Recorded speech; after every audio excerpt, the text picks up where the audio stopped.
आज क्या पढ़ना था? आर्टिकल 32 क्या था? Right to constitutional remedies. Right to constitutional remedies, संवैधानिक उपचार का अधिकार। ठीक है। डॉक्टर अंबेडकर ने, chief architect of Indian constitution, ने बड़ी सुंदर बात कही थी आर्टिकल 32 के लिए कि अगर कोई मुझसे पूछे कि कौन सा ऐसा विशेष अनुच्छेद है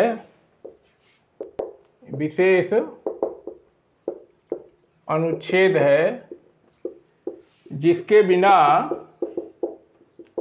संविधान शून्य हो जाएगा,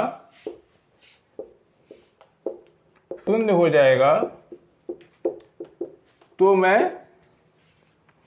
इस अनुच्छेद के अलावा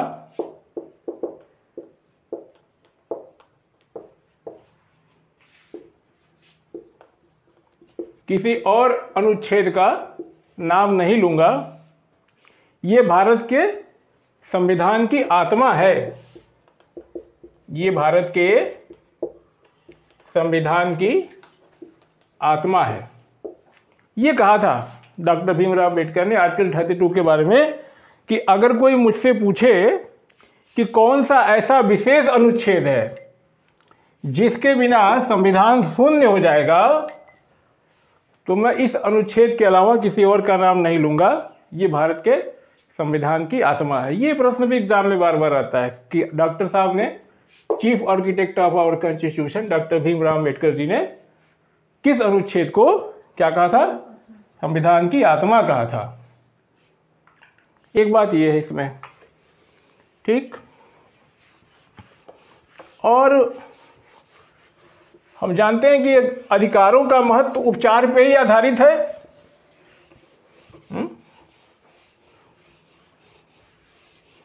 और अगर हम सिर्फ संविधान में अधिकारों की जैसे इतनी विस्तृत घोषणा कर दी गई, इतनी उद्घोषणा के बावजूद जो डिक्लेरेशन है फंडामेंटल राइट्स का, अगर इसको इम्प्लीमेंटेशन के लिए कोई मशीनरी ना हो, अधिकारों के लिए अगर कोई उपचार की व्यवस्था ना हो,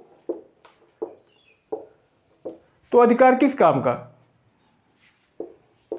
न हो तो अधिकार किसी काम का नहीं है। कहते हैं कि ए mere declaration is meaningless, worthless, है कि नहीं? सिर्फ हम जो है ए डिक्लेरेशन इज क्या है? मीनिंगलेस है, वर्थलेस है, यूजलेस है। कब? जबकि उसके लिए कोई इम्प्लीमेंटेशन करने वाली कोई मशीनरी न हो। तो हमारे संविधान निर्माताओं ने उसी फंडामेंटल राइट में ही 32 में क्या किया है? उपचार की एक व्यवस्था दे दी है। जैसे आज एक 100 नंबर है, 108 नंबर है, जैसे गाड़ी चलती है, उसी तरीके से संविधान निर्माताओं ने 2 नंबर दे दिया हमें, 32 और 226, कि अगर आपको के फंडामेंटल राइट में किसी तरह का कोई वायलेशन होता है तो आप ये 2 नंबर है, इस पे आप डायल करो। और ये 2 नंबर है, उसी तरीके से आप इसको समझे। तो संविधान निर्माताओं ने इस तरह की व्यवस्था की है। और एक बात और भी इंटरेस्टिंग है, आप जानते हैं कि आर्टिकल 32 क्या है? कॉन्स्टिट्यूशनल रेमेडीज है। ये भी एक फंडामेंटल राइट है। जो हमारा उपचार है वो in itself is a fundamental right. Article 32 जो है वो क्या है? हाँ, खुद में ही एक जो है फंडामेंटल राइट है। और आप जानते होंगे चंद्र कुमार का केस आया था। चंद्र कुमार के केस में 1997 में एल चंद्र कुमार का केस था। चंद्र कुमार का केस था 1997 का ये। उसमें सुप्रीम कोर्ट ने कहा कि ये 32 और 226 हाँ के अंतर्गत जो है जो अधिकार हैं ये क्या है, ये बेसिक स्ट्रक्चर हैं। ये भी एग्जाम में आ सकता है कि किस केस में ये कहा गया है कि जो 32 और 226 बेसिक स्ट्रक्चर है। ठीक, 32 आप पता ही है कि पार्ट कहाँ है, 32 पार्ट 3 में है, कोई कंफ्यूजन नहीं होना चाहिए, पार्ट 3 में है। और 226 कहाँ है, पार्ट 6 में है, जो द स्टेट वाला चैप्टर है। ये थर्ड हो गया। फोर्थ डीपीएसपी है, फिफ्थ द यूनियन है, और सिक्स्थ जो है द स्टेट है। और द स्टेट में कई ये पार्ट है और कई चैप्टर है। ये चैप्टर नंबर 5 में, इन चैप्टर नंबर 5 ये आर्टिकल हमारा 226 सिचुएटेड है। ये थोड़ी थोड़ी बात। और अब हम देखते हैं कि ये अनुच्छेद 32 जो है आर्टिकल 32 व्हाट डज इट से, क्या कहता है ये। 32 में 1 2 3 4 सब आर्टिकल्स हैं। संविधान देखेंगे उठा करके तो लिखा हुआ है संवैधानिक उपचार का अधिकार, हेडिंग है इसकी, उपचार का अधिकार। इस तरीके से ये है। ठीक, यहां लिखते हैं आर्टिकल 32 और यहां लिखते हैं द राइट टू मूव, क्या है, the right to move supreme court is, क्या है, by appropriate proceedings for enforcement of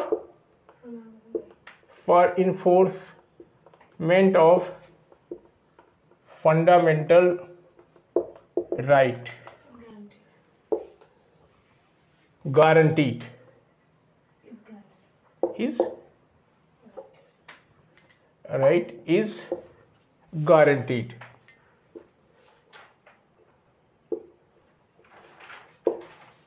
ठीक, इज गारंटीड। और दूसरा क्या है,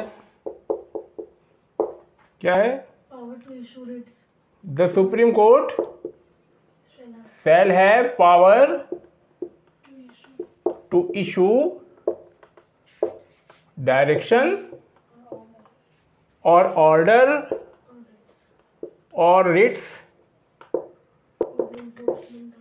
ठीक है, for the enforcement of any fundamental right. ठीक, दिस इंक्लूड क्या क्या करता है, habeas corpus, habeas corpus, mandamus, prohibition,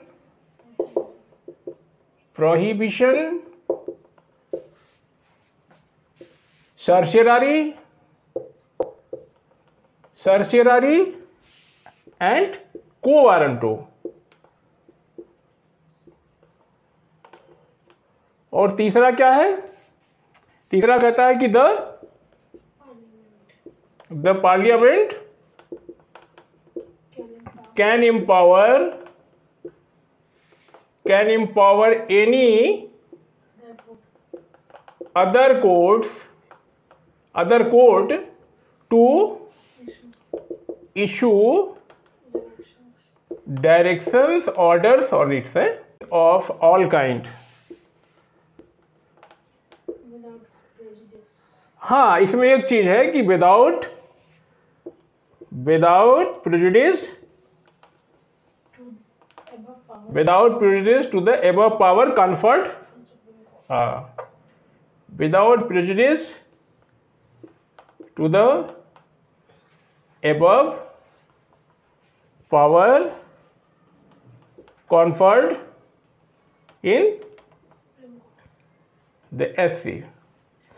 ठीक, तो ये 32 का ए, पहला 32 का ए कहता है, ये क्या व्यवस्था करता है? ये व्यवस्था करता है कि the right to move the supreme court by appropriate proceedings, appropriate proceedings for enforcement of fundamental right is guaranteed।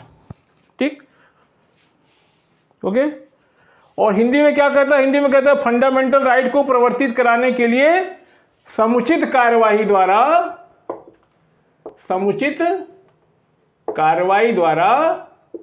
Supreme court में क्या होगा? समावेदन करने का अधिकार प्रत्याभूत होगा। ये इसकी हिंदी है। हिंदी क्या है? क्या हिंदी इसकी है? इसकी हिंदी है कि फंडामेंटल राइट को प्रवर्तित कराने के लिए समुचित कार्रवाई द्वारा एससी में समावेदन देने का अधिकार प्रत्याभूत होगा। प्रत्याभूत मतलब भूत नहीं, गारंटीड। गारंटीड का ट्रांसलेशन हिंदी में प्रत्याभूत है। समावेदन तो इंग्लिश थोड़ा ज़्यादा आसान है। The right to move the supreme court by appropriate proceedings for enforcement of fundamental right is guaranteed. ये क्या है? गारंटीड है। ये क्या है? प्रत्याभूत है। भूत नहीं, प्रत्याभूत है। फंडामेंटल राइट को प्रवर्तित कराने के लिए समुचित कार्रवाई द्वारा, एप्रोप्रिएट प्रोसीडिंग्स के द्वारा समावेदन करने का अधिकार एग्राइव्ड पर्सन को प्रत्याभूत है। ये पहला है। ठीक, अब इसको थोड़ा सा हम इरेज कर दें। दूसरा क्या है? दूसरी चीज ये कहता है कि the supreme court shall have power to issue.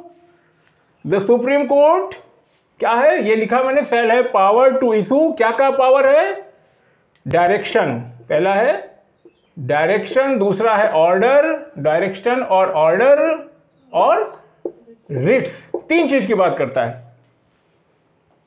क्या करेगा? डायरेक्शन देने का, निर्देश देने का, ऑर्डर देने का, आदेश देने का, और क्या करने का? तीसरा रिट जारी करने का। ठीक, तीन चीज की बात करता है। फॉर द इन्फोर्समेंट ऑफ, किस लिए? For the enforcement of fundamental right. और आगे कहता है कि इनमें क्या शामिल होंगी? वही चीजें, पांच चीजें आप जानते हैं। Habeas corpus mandamus, prohibition, certiorari and quo warranto. ये पांच चीजें।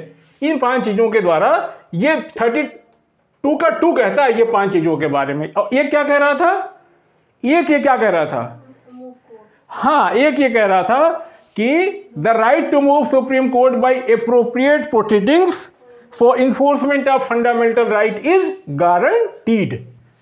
ये जो है आपको समावेदन करने का अधिकार प्रत्याभूत है अगर आपका जो है कोई फंडामेंटल राइट का वायलेशन होता है। ठीक, तो एक ये दो की बातें हो गई।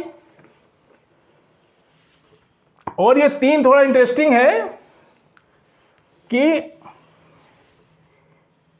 तीन में ये है, क्या है कि the parliament can empower any court, any other court.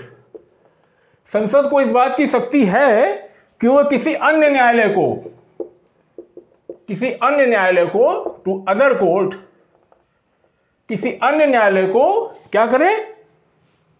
भाग 2 ये सब आर्टिकल 2 में 32(2) में दिए गए किसी अधिकार या सारे अधिकारों को इंप्लीमेंट करने के लिए उस न्यायालय के लोकल जुरिस्डिक्शन के भीतर कोई रिट जारी करने के लिए समर्थवान बना दे, के लिए इंपावर कर दे। The parliament can empower any other court to issue, क्या इशू? वही तीन चीजें, डायरेक्शन, ऑर्डर और रिट्स फॉर क्यों? ऑल काइंड, सारी काइंड्स के। यानी इन पांचों में से किन्हीं एक दो के लिए अधिकृत कर दे, सारे के लिए कर दे।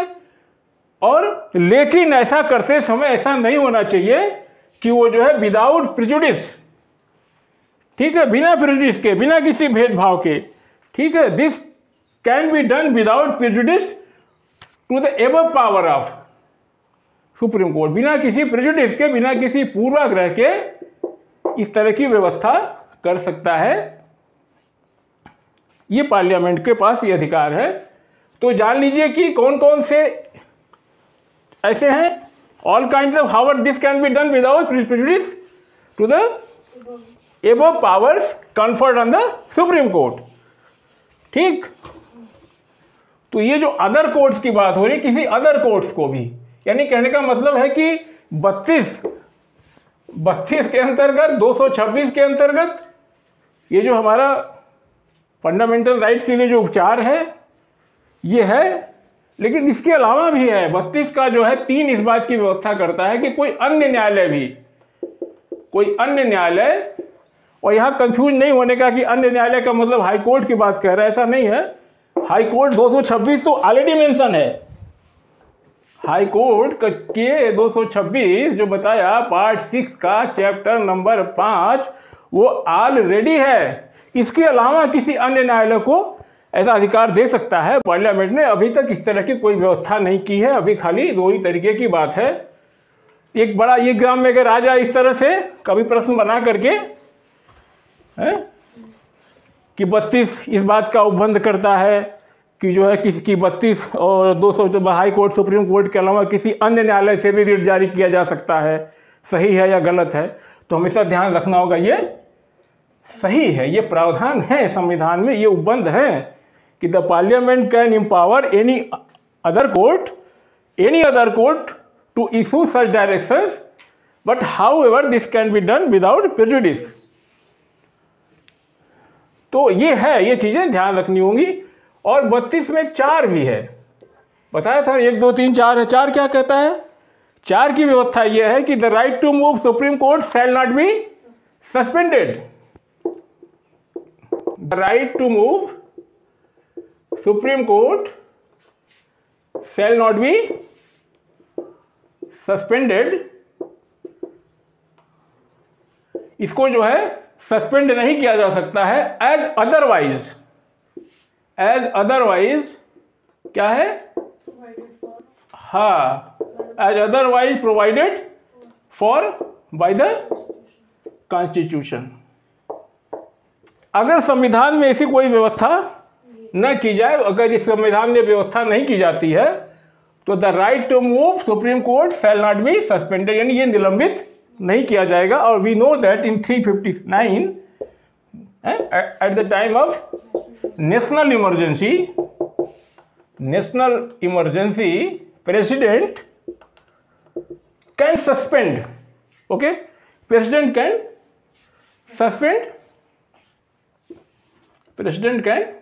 सस्पेंड, ठीक है।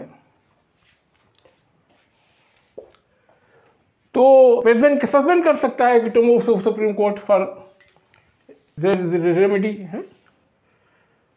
तो ये 4 चीजें हैं मुख्य आर्टिकल 32 1 2 3 4 याद कर लीजिए। 32 में 4 आर्टिकल है, बस सब आर्टिकल हैं। 32 आर्टिकल में सब आर्टिकल्स हैं। पहला है the right to move the supreme court क्या है? By appropriate proceedings for the enforcement of fundamental right is guaranteed। और दूसरा क्या कहता है? 2 3 4 है। दूसरा क्या कहता है? दूसरा ये कहता है कि the supreme court shall have power to issue direction order और रिट्स, कुछ भी कर सकता है। हाँ, और इसमें क्या क्या इंक्लूड है? For enforcement of fundamental right understood है। और क्या क्या चीजें कर सकता है? वही 5 रिट इशू कर सकता है। 3 कहता है कि parliament can empower any other court, किस लिए एम्पावर कर सकता है? टू इशू, क्या इशू करना है? डायरेक्शन करना है, ऑर्डर करना है, रिट्स करना है। 3 बातें करता है, तीनों के लिए कर सकता हो। क्यों? विदाउट प्रेजुडिस, जो कि 32(2) में ये अधिकार दिया हुआ है। इसके अदर कोर्ट का मतलब ये है कि अन्य न्यायालय का मतलब अन्य न्यायालय की स्थानीय क्षेत्राधिकार लोकल जुरिस्डिक्शन में, अन्य न्यायालय के लोकल जुरिस्डिक्शन में जो चीजें आएंगी उनमें वो 32(2) में दिए हुए किसी के या सारे उपचारों के लिए इस तरह का समर्थवान इसको बनाया जा सकता है, ऐसा प्रोविजन किया जा सकता है। बट अब तक इस तरह से किसी अन्य न्यायालय को शक्ति नहीं दी गई है। यहाँ यह भी जानना है कि अन्य न्यायालय में उच्च न्यायालय शामिल नहीं है। उच्च न्यायालय 226 में ऑलरेडी उसको इस बात का अधिकार दिया गया है। और चौथा ये क्या कहता है कि the right to move supreme court shall not be suspended except as otherwise provided. हाँ,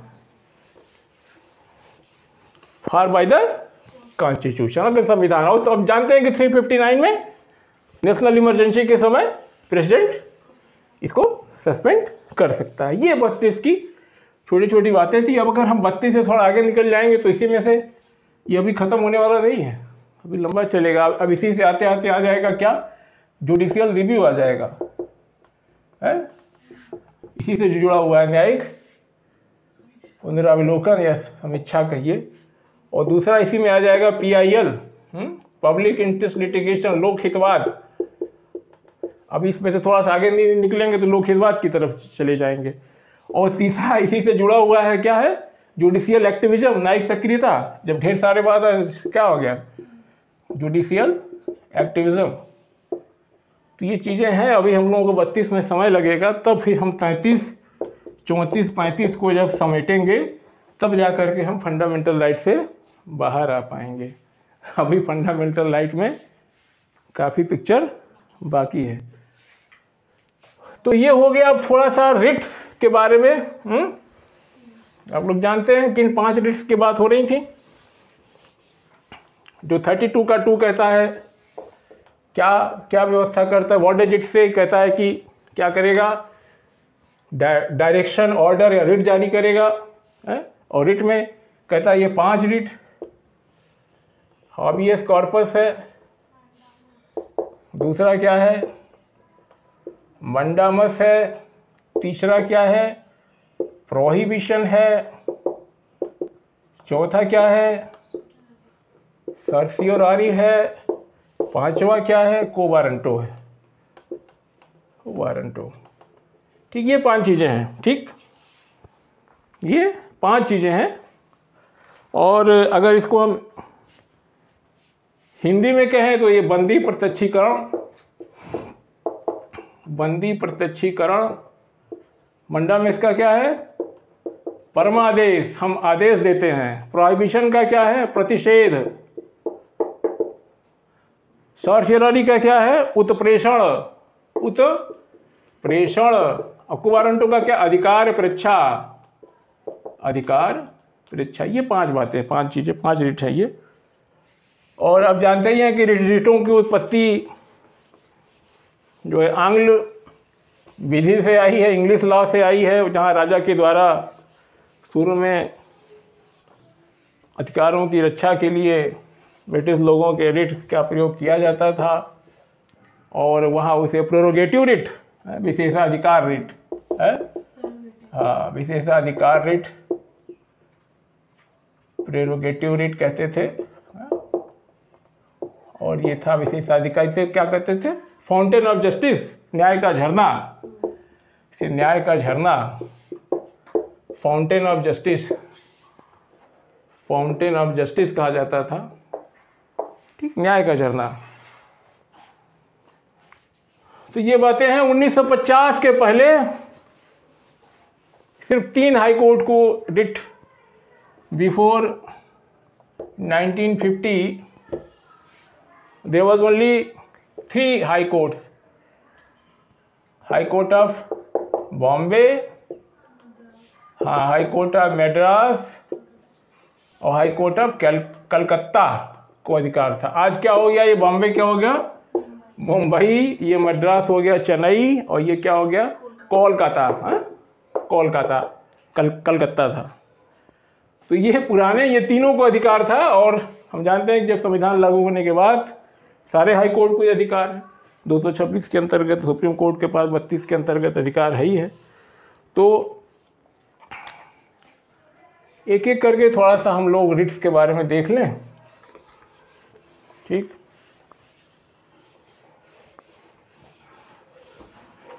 और ये भी जान लें आप कि 32 और 226 में थोड़ा फर्क है, पता ही सबको। हाँ, सुप्रीम कोर्ट हाई कोर्ट तो है ही है। 32 अगर देखें क्या आप, न्यायिक क्षेत्र की बात अगर हो रही है, न्यायिक क्षेत्र ज्यूरिसडिक्शन जो है हाई कोर्ट का है ग्रेटर दैन सुप्रीम कोर्ट, एक चीज हो गई। और दूसरा जो है टेरिटोरियल ज्यूरिसडिक्शन की बात हो रही है, टेरिटोरियल ज्यूरिसडिक्शन और टेरिटोरियल जुरिस्डिक्शन में क्या है, supreme court is greater than high court है। 3 अंतर है मोटे मोटे। और तीसरा भी देख लेते हैं। ये कहने का मतलब है कि न्यायिक क्षेत्र जुरिस्डिक्शन हाई कोर्ट का ज़्यादा है। ठीक है, कंफ्यूज नहीं होने का, दोनों में फ़र्क है। एक न्यायिक अधिकार की बात हो रही है, न्यायिक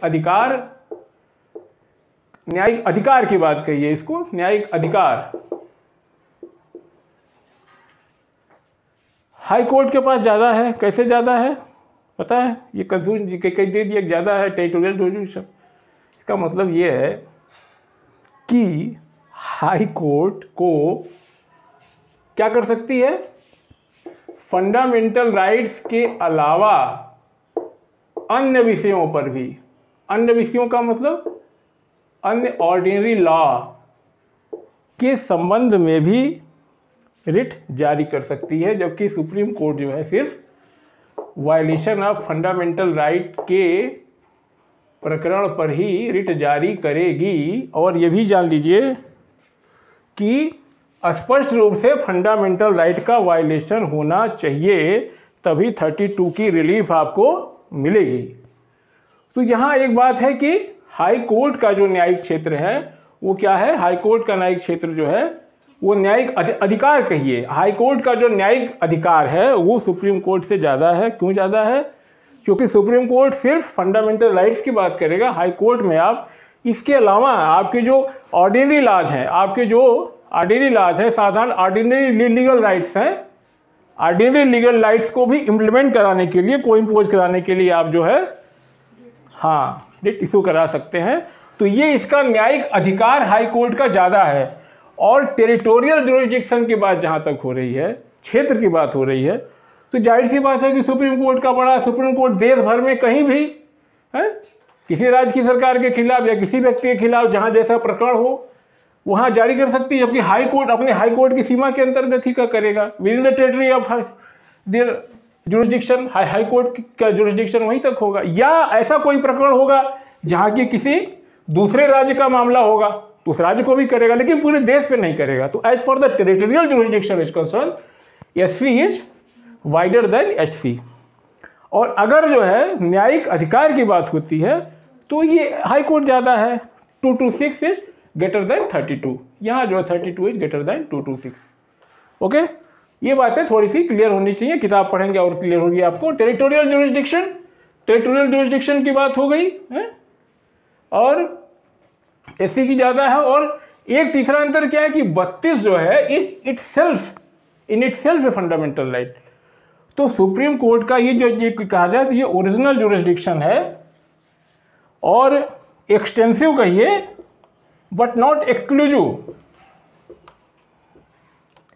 ओरिजिनल इसलिए है कि बिना किसी अपीली प्रक्रिया के आप सीधे सुप्रीम कोर्ट जा करके फंडामेंटल राइट के वायलेशन के संदर्भ में उपचार रेमेडी पा सकते हैं। दैट इज वाई क्या है, ये ओरिजिनल है। और एक्सटेंसिव इसलिए है कि आपके पास न सिर्फ आप डायरेक्शन लेके आ सकते हैं, न आप ऑर्डर लेके आ सकते हैं, बल्कि वहाँ से प्रभावी रिट लेके आ सकते हैं आप। बट एक्सक्लूसिव नहीं है। एक्सक्लूसिव क्यों नहीं है, एक्सक्लूसिव इसलिए नहीं है कि ये सिमल्टेनियसली ये अधिकार 226 में भी आपके पास हैं, यानी दोनों साथ साथ काम करते हैं। उसी अधिकार के लिए आप जरूरी नहीं है कि 32 का ही इस्तेमाल करें, आप 226 में हाई कोर्ट भी जा सकते हैं।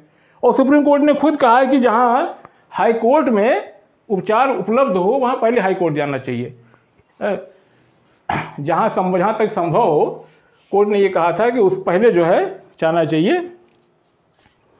और एससी चूंकि ये खुद में फंडामेंटल राइट है, इसलिए ये जो है ये इसका डिस्क्रिशनरी पावर नहीं है, ये नकार नहीं सकता। सुप्रीम कोर्ट जो है 32 के अंतर्गत आपको नकार नहीं सकता, ये उनकी ड्यूटी है, ये उसको हैंडल करेगा। बट 226 का जो अधिकार हाई कोर्ट का वो डिस्क्रिशनरी पावर है, वो कर भी सकता है और नहीं भी कर सकता है, नकार भी सकता है। तो अब सुप्रीम कोर्ट चले जाएंगे। लेकिन ये जो है तो इस तरीके से सुप्रीम कोर्ट जो है ये मूल अधिकार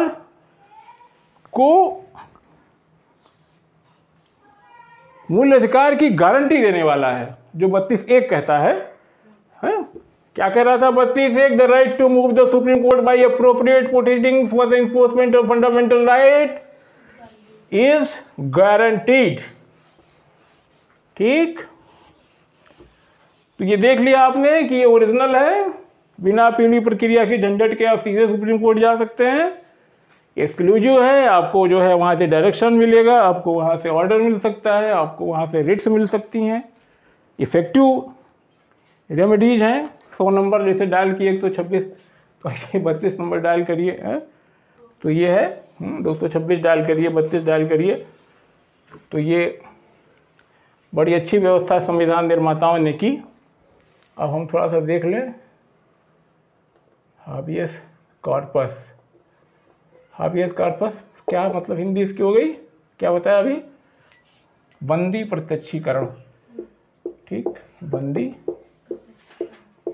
बंदी प्रत्यक्षीकरण, ये जानते हैं, इसको आप लोग बताने की ज़रूरत नहीं है।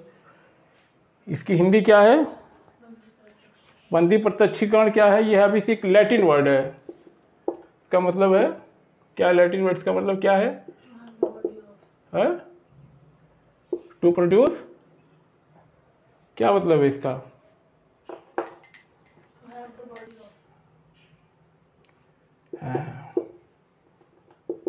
To have the body, Hindi में क्या है?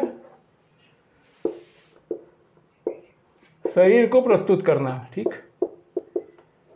यानी अगर कोई व्यक्ति जो है अनलॉफुली बंदी बनाया गया है, डिटेन्ड किया गया है, तो उस संदर्भ में है it is an order issued by the court to a person which has detained any other person. Order की कौन इशू करेगा? कोर्ट ही करेगा, ये तो क्लियर है। The order is issued by the court. Order issue कौन करेगा? कोर्ट करेगा। और किसी पर्सन को करेगा, a person who has detained any other person, किसी दूसरे पर्सन को जो है डिटेन किया है,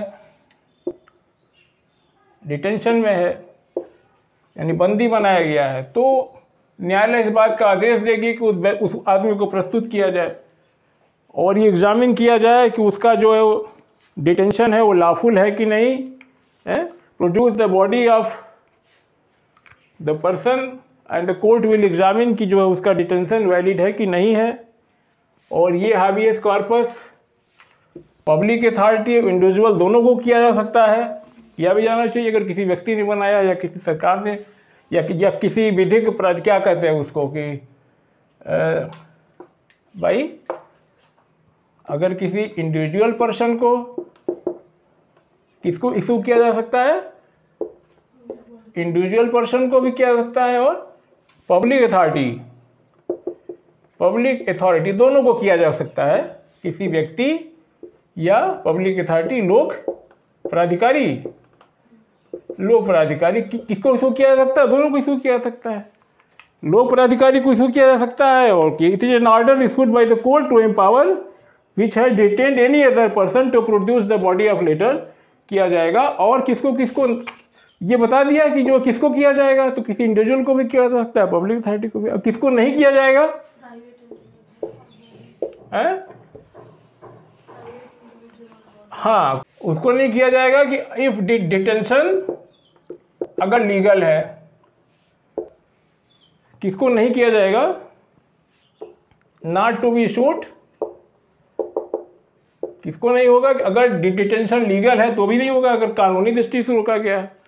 और अगर डिटेंशन आपको डिटेंशन किया गया है बाई कोर्ट ऑफ लॉ, किसी कोर्ट ने आपको आदेश दिया है कि भैया इनको बंद करो, इनको पकड़ो, इनको डिटेन करो, तब फिर कैसे रिट जारी होगा?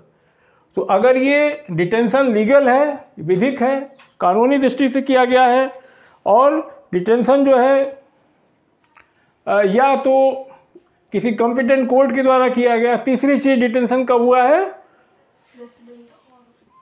Contempt of court. तीसरा जो है, अगर आप कंटेम्प्ट ऑफ कोर्ट की किया आपने या कंटेम्प्ट ऑफ लेजिस्लेचर किया,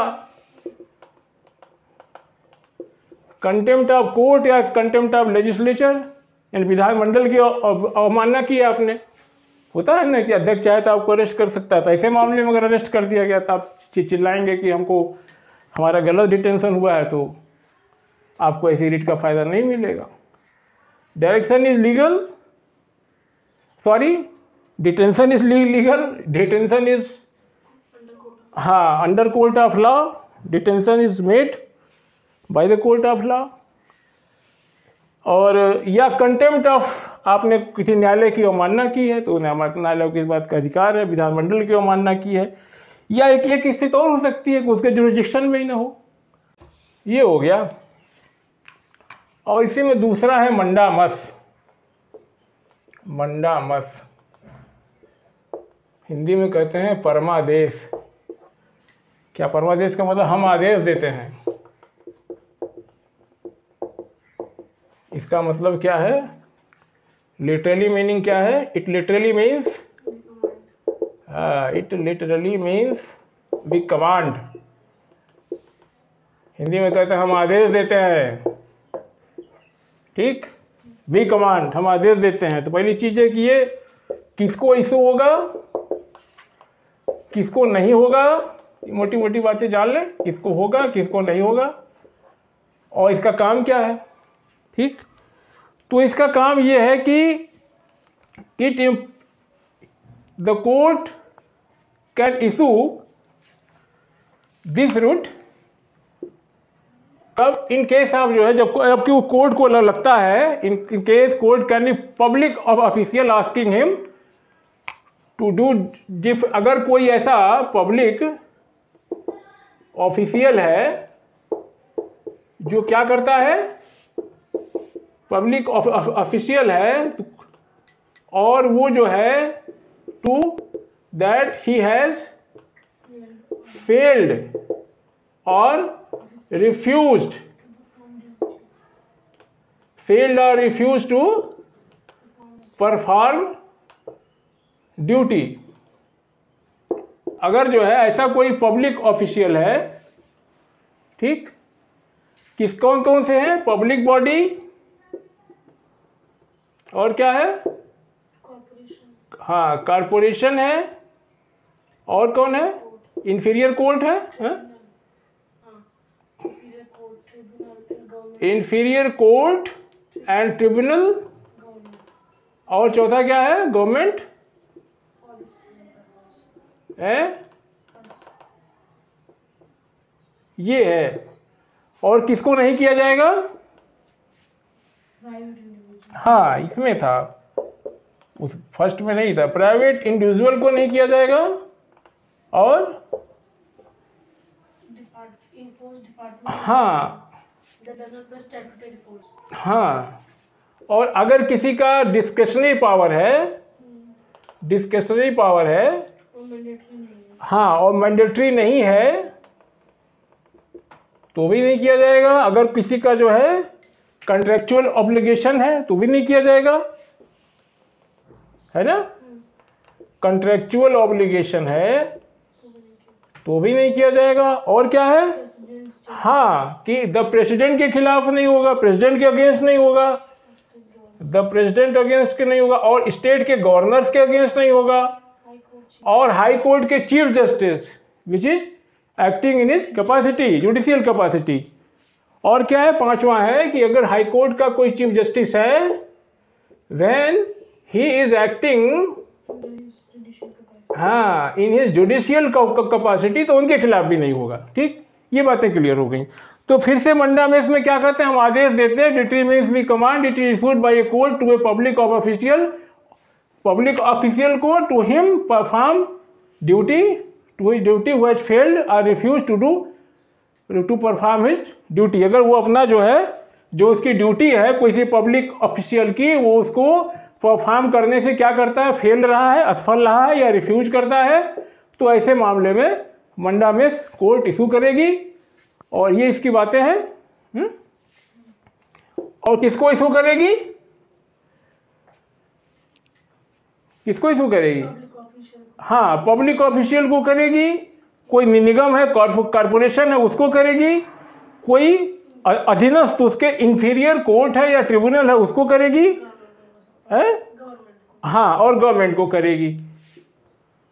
ठीक, तो ये हो गया। हम आदेश देते हैं, वी कमांड, किस लिए कि भैया आप आपकी जो पब्लिक ऑफिशियल हैं, आप अपना कोई काम करने में, जो ड्यूटी करने में फेल रहे हैं या उसको मना करते हैं टू परफॉर्म ड्यूटीज, फेल्ड और रिफ्यूज। और किसको किया जाएगा? पब्लिक ऑफिशियल को, कॉरपोरेशन को, इंफीरियर कोर्ट्स और ट्रिब्यूनल्स को और गवर्नमेंट को, ये किया जाएगा। और किसको नहीं किया जाएगा? ये 5-6 चीज़ें हैं। प्राइवेट इंडिविजुअल और बॉडी, उसको नहीं किया जाएगा।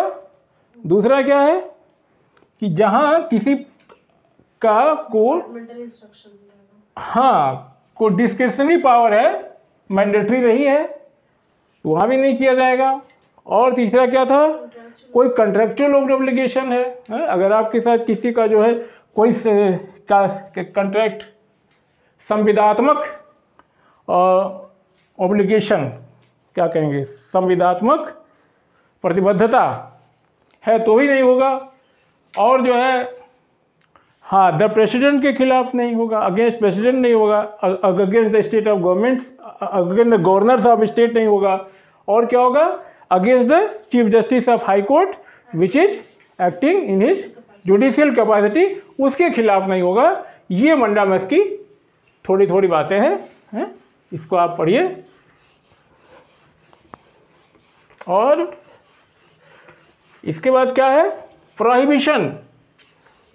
तीसरा क्या है? प्रतिषेध, मना करना। तीसरा क्या है? प्रोहिबिशन, प्रतिषेध, मना करना। ये मना करने की बात है। तो होम की किसको होगा और किसको नहीं होगा? Not to be issued. इसमें क्या होता है? प्रोहिबिशन में ये होता है कि it is issued higher court to a lower court to prevent the latter from exceeding its jurisdiction. अब जो है अपने जुरिस्डिक्शन को, अगर आप कहीं जुरिस्डिक्शन को एक्सीड कर रहे हैं, ठीक है, ये तो हाँ, मंडामस का उल्टा करिए, आप अपने जुरिस्डिक्शन को एक्सीड कर रहे हैं और क्या करते? अजर्पिंग और फिर जुरिस्डिक्शन। अजर्पिंग क्या होता है? हड़पना। अगर आप जो है अपने जुरिस्डिक्शन से आगे जा करके काम कर रहे हैं, एक्सीडिंग जुरिस्डिक्शन है, अगर अपने न्यायिक क्षेत्र से आगे निकल करके या न्यायिक क्षेत्र को हड़प रहे हैं, यानी न्यायिक क्षेत्र के बाहर का कार्य कर रहे हैं, तो ये कोर्ट आदेश दे करके, और ये आदेश किसको होता है? जुडिशियल और कासी जुडिशियल। कासी जुडिशियल क्या करें? कासी जुडिशियल। तो जुडिशियल और कासी जुडिशियल, इन दो मामलों में जो है कोर्ट इसको इशू करेगा। किसको करेगा? हाँ, अपने अधीनस्थ न्यायालय को करेगा। ठीक है, जुरिस्डिक्शन। और इस तरह से कोई जुरिस्डिक्शन को अगर कोई एक्सीड करता है या जुरिस्डिक्शन को अजर्पिंग करता है यानी हड़पता है, तो जो है ये रिट जारी की जाएगी। और ये जो है मेनली किसको? इंफीरियर कोर्ट्स को, तो सुपीरियर कोर्ट के द्वारा इंफीरियर कोर्ट को जारी की जाती है। और इस रिट के साथ एक बात और भी है कि अनलाइक, और ये आप देखिए कि अनलाइक क्या, मंडामस करने को कह रहा था कुछ है, कोई एक्टिविटी के लिए कह रहा था, और ये क्या करता है? इनएक्टिव के लिए कहता है, न करने की। वो कह रहा था अभी कमांड, हम आदेश देते हैं तुम करो, ये कह रहा है कि हाँ, कि जो है टू फॉरबिड की डेट, टू फॉरबिड करता है, टू मना करता है कि भैया ये जो है इंग्लिश में मना करना, टू फॉरबिड, ये मना करता है कि भैया आपके जुरिस्डिक्शन के बाहर है, आप जुरिस्डिक्शन को हड़प रहे हो, जुरिस्डिक्शन को एक्सीड कर रहे हो, ऐसा काम कर मना करता, मत करो। अब मेरे को जो है वो सुपीरियर कोर्ट इंफीरियर कोर्ट को कहता है। और ओरिजिनल, और ये जो है किसको नहीं होगा? एडमिनिस्ट्रेटिव अथॉरिटी, किसी प्रशासनिक प्राधिकारी को इशू नहीं होगा। और जो है लीगल कोई लेजिस्लेटिव बॉडीज है, कोई विधायी निकाय है, लेजिस्लेटिव बॉडीज विधायी निकाय, एडमिनिस्ट्रेटिव अथॉरिटी प्रशासनिक प्राधिकारी, और क्या है तीसरा क्या है, पब्लिक या प्राइवेट इंडिविजुअल एंड बॉडीज। ये तीन चीजें हैं, ये नहीं होगा, ये प्रोहिबिशन में ये बातें हैं। तो प्रोहिबिशन टू फॉरबिड मना करना, ठीक है, अनलाइक मंडामेंट्स विद डायरेक्ट एक्टिविटी, और दिए जो है डायरेक्ट इनएक्टिविटी, कहता नहीं भैया रुको कुछ मत करो। तो ये क्या होगा देख लिया आप, क्वासी जुडिशियल और क्वासी जुडिशियल कह रहे हैं, क्वासी जुडिशियल है, जुडिशियल है, और किसको इशू नहीं होगा, एडमिनिस्ट्रेटिव अथॉरिटीज़ को नहीं होगा, लेजिस्लेटिव बॉडीज़ को नहीं होगा, लेजिस्लेटिव बॉडीज़ को नहीं होगा, और किसको नहीं होगा, private individuals and private bodies को नहीं होगा। ये प्रोहिबिशन की बातें हैं। और हम थोड़ा देखते हैं अब क्या सर्सियरी, चौथा सर्सियरी, हिंदी में क्या, उत्प्रेषण, उत्प्रेषण। ये भी जो है सुपीरियर कोर्ट के द्वारा लोअर कोर्ट को हाँ निर्देश दिया जाता है। उत्प्रेषण का मतलब क्या है, टू बी सर्टिफाइड, हाँ टू बी सर्टिफाइड और टू बी सर्टिफाइड। और हाई कोर्ट, लोअर कोर्ट और ट्रिब्यूनल को इशू किया जाता है कि either to transfer a case pending, कोई केस अगर पेंडिंग पड़ा है तो उसको ट्रांसफर के लिए, ट्रांसफर अ केस पेंडिंग, हाँ with the latter to itself, और सेकेंड क्या है, टू स्क्वैश, हाँ to squash the order, to squash the order of latter in a case, ये व्यवस्था करता है। और जो है इसमें जो मुख्य बातें हैं कि इट इज इशूड, किसके खिलाफ इशूड की जाती हैं, excessive jurisdiction, lack of jurisdiction, error of law,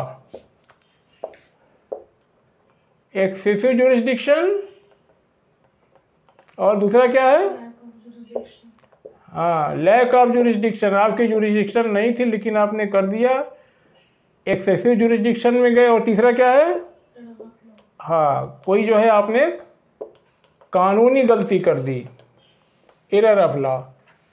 इन तीन चीज़ों को लेकर के, और ये किनके खिलाफ इशू नहीं होगा, सारी बातें वही थी, क्या थी,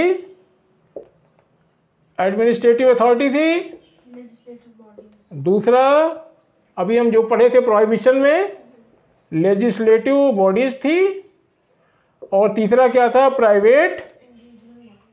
प्राइवेट इंडिविजुअल और बॉडीज, ये चीज़ें थी, ठीक। लेकिन सुप्रीम कोर्ट ने अपने एक जजमेंट कब आया था, 1991 में, एक सुप्रीम कोर्ट ने अपने 1991 के जजमेंट में ये कहा कि एडमिनिस्ट्रेटिव अथॉरिटीज़ को ये हाँ सर्सियरी जो है एडमिनिस्ट्रेटिव अथॉरिटी को इशू किया जा सकता है। तो अब नॉट टू बी इशूड में जो प्रोहिबिशन में हम तीन चीज़ देख रहे थे, प्रोहिबिशन में क्या था, एडमिनिस्ट्रेटिव अथॉरिटीज़ को नहीं किया जाएगा, लेजिस्लेटिव बॉडीज़ को नहीं किया जाएगा, प्राइवेट इंडिविजुअल्स और बॉडीज़ को नहीं किया जाएगा। तो यहाँ 1991 में सुप्रीम कोर्ट के आदेश के बाद ये हटा दिया गया, और ये दो चीज़ें हैं, not to be issued legislative body, private individual और बॉडी तो को नहीं इशू किया जाएगा। अब ये क्वासी जुडिशियल के अलावा एडमिनिस्ट्रेटिव अथॉरिटी को इशू किया जा सकता है आफ्टर 1991। और ये प्रोहिबिशन जहाँ जो है क्या करता है, प्रिवेंटिव था है? ये सरसरी क्या है, ये प्रिवेंटिव क्यूरेटिव दोनों है, ये प्रिवेंटिव भी है और क्यूरेटिव भी है। पांचवा को वारंटो, अधिकार परीक्षा, अधिकार परीक्षा, ठीक। ये अधिकार परीक्षा जो है ये इसमें सबसे एक अच्छी बात ये है या जरूरी बात कहिए कि सिर्फ अग्राइव्ड पर्सन ही नहीं, एग्राइव्ड पर्सन ही नहीं, कोई भी इंटरेस्टेड पर्सन, ठीक है, कोई भी इंटरेस्टेड पर्सन जो है इसको इशू कराने के लिए ये रिट ला सकता है। Any person who is interested, कोई जरूरी नहीं है कि आप एग्राइव्ड होइए। इट लिटरली मीन्स क्या होता है, बाय व्हाट अथॉरिटी, को वारंटो मतलब बाय व्हाट अथॉरिटी है, हाँ, बाय व्हाट अथॉरिटी और वारंट। और ये क्या करता है, इट प्रिवेंट, हाँ, इलीगल, हाँ, अजरपेशन, अजरपेशन ऑफ पब्लिक ऑफिस, हाँ, बाई पर्सन तो हो ही गया।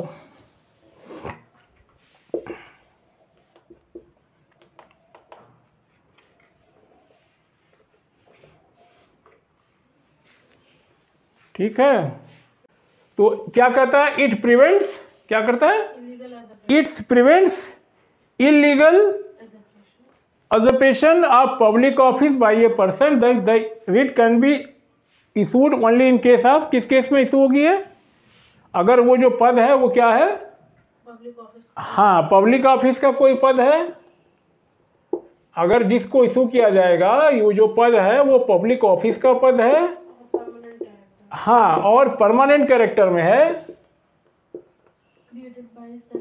हाँ, परमानेंट कैरेक्टर का है, character which is created by institute और कॉन्स्टिट्यूशनल इंस्टीट्यूट और, हाँ, और द कॉन्स्टिट्यूशन, इस तरह का है। पब्लिक ऑफिस का पद है, परमानेंट कैरेक्टर का है, which is established by institute और कॉन्स्टिट्यूशन, तभी ये करेगा, उसी के खिलाफ ये रिट इशू कोर्ट करेगा। और ये इन किस केस में, मिनिस्ट्रियल ऑफिस, हाँ, मिनिस्ट्रियल ऑफिस और प्राइवेट ऑफिस, इन दो कंडीशन में ये इशू नहीं होगा। ऐसी व्यवस्था जो है को वारंटो अधिकार परीक्षा में है। अधिकार परीक्षा कोई ज़रूरी नहीं है को वारंटो के लिए, आप एग्राइव्ड ही होइए। आप किसी से, कोई आदमी अगर चाहे पूछना चाहे कि भैया ये पब्लिक ऑफिस जो है किस अधिकार से धारण किए हुए हैं, तो आप उसको पूछ सकते हैं, ठीक है। It can be issued court to inquire the legality of claim of a person to a public office, कि भैया आप किस विधि के तहत, आपकी लीगलिटी क्या है जो आपने ये पद धारण किया है, ये कोर्ट पूछ सकता है। और इट प्रिवेंट्स इलीगल क्या, usurpation to a public office by a person. अगर आपका मिनिस्ट्रियल ऑफिस है या कोई प्राइवेट ऑफिस है तो ये को वारंटो कोर्ट इसको इशू नहीं करेगा। ये थोड़ी थोड़ी छोटी छोटी बातें थी रिट की, हैं। अब यहीं ख़त्म करें, फिर अब हम देखते हैं, फिर इसके बाद आगे बढ़ेंगे थोड़ा सा, तो फिर से पढ़ेंगे 32 के, जब थोड़ा आगे चलेंगे हम तो और देखेंगे।